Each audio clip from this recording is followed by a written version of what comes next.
سڵاوتان لێبێ ئەزیزانم، من سروود خورشید لە کەناڵی ئاسۆی زانکۆوە لەگەڵتان نابین بۆ درێژەدان بە باسکردنی زانکۆ و پەیمانگاکانی هەرێمی کوردستان کەمترین کۆنمرە وەرگیراوەکانیان بۆ ساڵی خوێندنی 2022-2023 بە زانکۆڵایەن پارالێل ئێواران هەروەها پارێزگا و گشتی لە چه ئاستێکا بووە.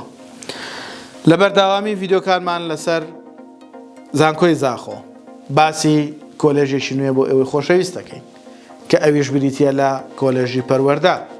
با بزانین کەمترین کۆنمرە وەرگیراوەکان چۆنن، ئێوەش بۆ وەرگرتنی زانیاری تا کۆتایی ڤیدۆ بینەرمان بن.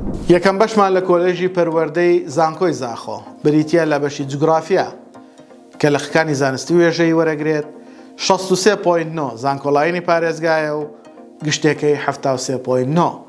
پارالێلی پارێزگا 62.9 و گشتێکەی 68.8. بەشی ماتماتیک کە تەنها لەقی زانستی وەرەگرێت 61.8 زانکۆڵایەنی پارێزگایە و گشتێکەی 66.2. پارالێلی پارێزگا 57.264 و گشتێکەی 63.517. کۆتا بەشمان بریتە لە بەشی دەروون ناسی کە لە خەکانی زانستی وێژەی وەرەگرێت 61.4 زانکۆڵایەنی پارێزگایە و گشتێکەی 65.6.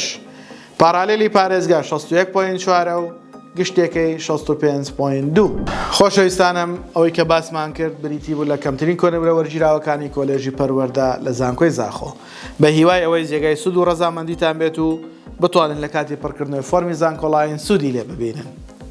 لایک و کۆمنت، سەبسکرایبی کەناڵەکەمان لە یاد مەکەن و هاوڕێیانیشتان ئاگادار بکەنەوە کە ئێمە هەم لە یوتیوب هەم لە ئینستاگرام بە هەمان ناونیشان واتە ئاسۆی زانکۆ لە خزمەتی ئەوەی خۆشەویستین بۆ وەڵامدانەوەی پرسیارەکانتان، ڕوونکردنەوەی ئەو بابەتانەی ڕوونکردنەوەی زیاتری پێویستە.